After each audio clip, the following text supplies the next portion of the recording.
조갑제TV 시청자 여러분 안녕하십니까. 8월 5일 오전 11시 9분입니다. 이제 북한 핵 문제가 다시 원위치한다는 느낌이 듭니다. 어제 CNN, 로이터 통신 등 여러 언론이 보도한 유엔의 보고서가 있습니다. 유엔 안보리의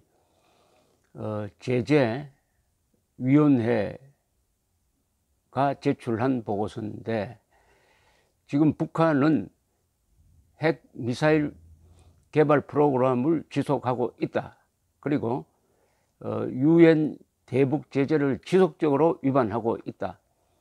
이 석탄, 석유 등을 공해상에서 불법 환적하고 있다. 그리고 시리아, 예멘 등 분쟁 지역에 무기를 팔고 있다. 이렇게 결론을 내렸습니다.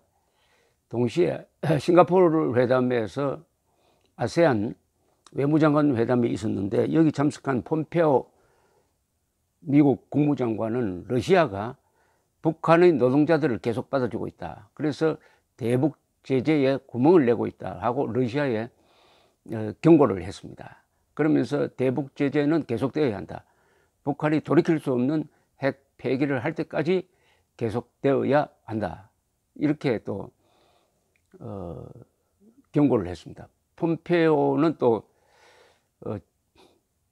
몇 주 전에 미국 의회에 나가서 북한이 핵폭탄의 원료 물질을 계속 생산하고 있다고 확인했습니다. 이렇게 되면은 4.27 선언 그리고 6.12 싱가포르 선언에 나타난 어떤 비핵화에 대한 기대는 사라져 버렸습니다. 김정은이가 약속을 지키지 않고 있다고 보기는 문재인 그리고 트럼프 두 사람이 김정은이가 말한 비핵화의 의미를 제대로 이해하지 못했던지, 아니면 제대로 이해하더라도 국민들에게 잘못 알려가지고 완전히 환상을, 북한이 비핵화하기로 했다는 환상을 하나 심었던 것입니다. 이게 이제 그 뒤 후속 회담을 통해서 들통이 나고 말았습니다. 어제 이용호 북한 외무상은 아세안 회의 연설을 통해서 아주 미국에 대해서 심한 비판을 했습니다. 공개적으로 미국에 대해서 비판을 하면서 자기들은 승리를 다 하는데 미국에서는 대통령과 다른 생각을 가진 사람들이 나타나고 있다. 그것은 바로 트럼프를 견제하는 밑에 관료들 이야기겠죠. 그래서 지금 이 4.27 선언, 6.12 선언은 그냥 휴지 조각이 되고 말았습니다. 휴지 조각이 되고 말았습니다.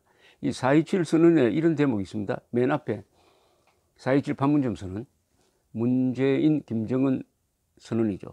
양 정상은 냉전의 산물인 오랜 분단과 대결을 하루빨리 종식시키고 민족적 화해와 평화 번영의 새로운 시대를 과감하게 열어나가며 남북관계를 보다 적극적으로 개선하고 발전시켜 나가야 한다는 확고한 의지를 담아 역사의 땅 판문점에서 다음과 같이 선언하였다. 그런데 또 끝에 가면 이런 내용도 있습니다. 당면하여 문재인 대통령은 올해 가을 평양을 방문하기로 하였다.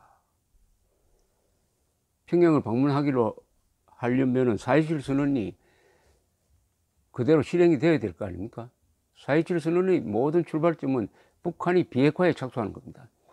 비핵화에 착수하지 않았습니다. 착수할 생각을 전혀 보이지 않고 있습니다. 그러면은 문재인 대통령은 평양에 가서는 안 됩니다.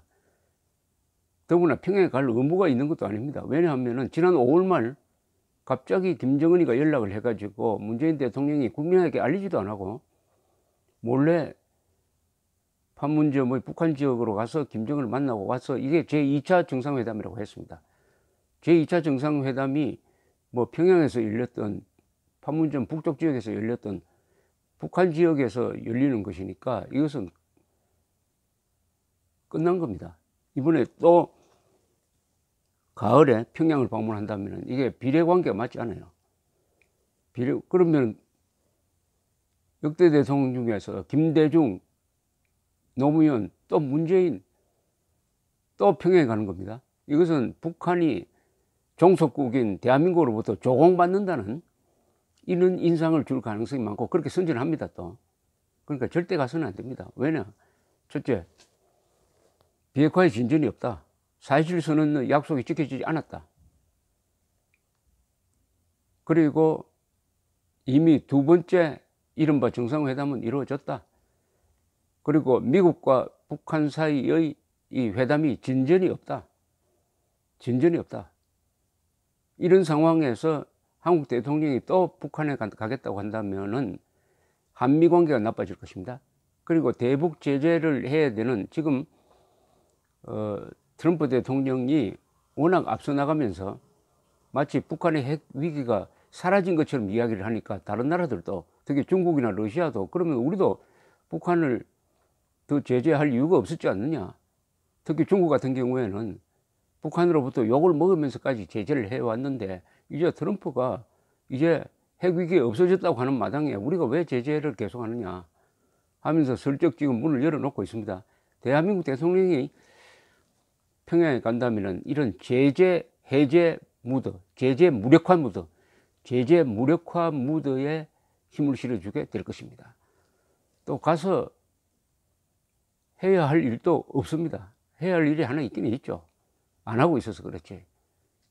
지금 청와대는 지난 주말에 마치 4.27 선언 이제 100일이 되어서 되돌아보니까 4.27 선언으로 해서 한반도에서 전쟁의 공포가 완전히 사라졌다.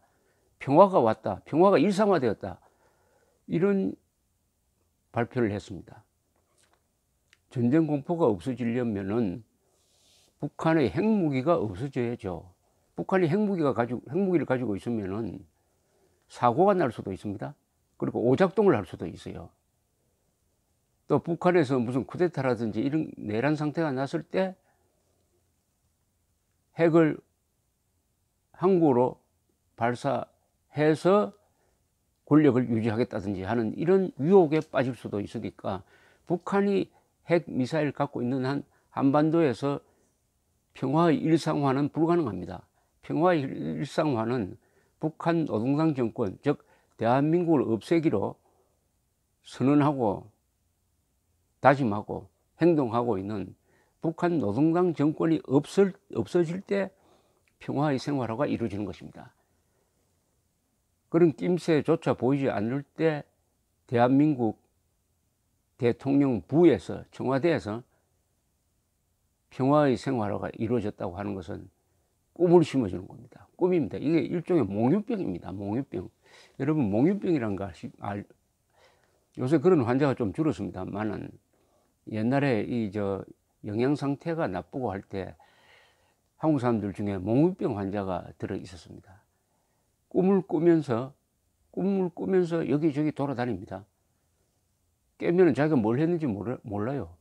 꿈을 꾼 상태에서 돌아다니는 것을 몽유병이라고 합니다. 몽유병.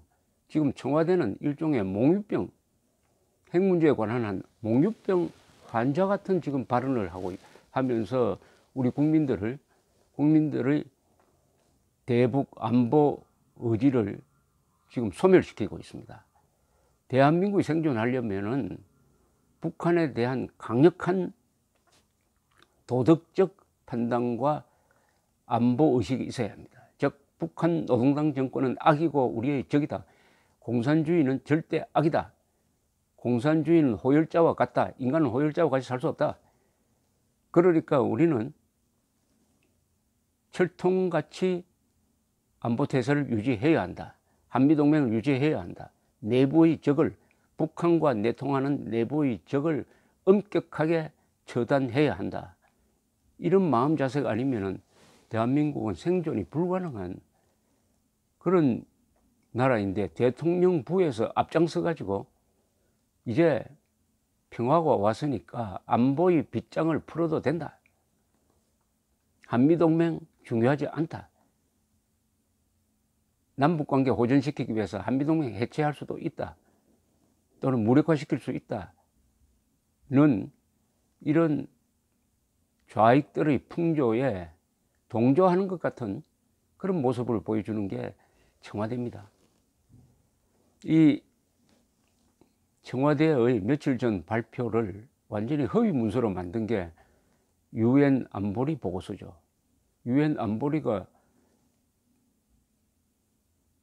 그리고 있는 북한의 실상과 청와대 발표문이 그리고 있는 실상은 천국과 지옥처럼 완전히 다릅니다. 유엔 안보리 보고서를 믿어야죠. 왜냐하면 문재인 정권은 사실을 인정하지 않습니다. 사실을 왜곡합니다. 가장 큰 사실 왜곡은, 아니 조작은 1948년 8월 15일 대한민국이 건국되지 않았다는, 이 대한민국은 생일이 없다 하는 것을 공식 선언한 문재인 대통령이 아마 못할 짓은 없을 것입니다.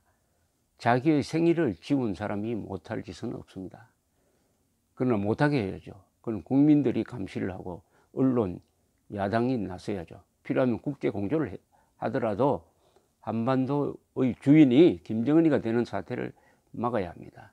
우선 문재인 대통령의 평양행을 반대해야 합니다. 이제 한국 대통령 평양에 그만 가야 합니다. 평양에 가서 대한민국의 국가 이익을 지킨 사람이 없습니다. 지금까지. 평양에 가면은 북한이 만든 무대장치의 말하자면 배우가 되어버리는 것입니다. 그 연출자는 김정은이가 되는 거예요. 문재인 대통령의 평양행은 본인을 위해서도 좋지 않는 결과를 만들어낼 것이라고 생각을 합니다. 감사합니다.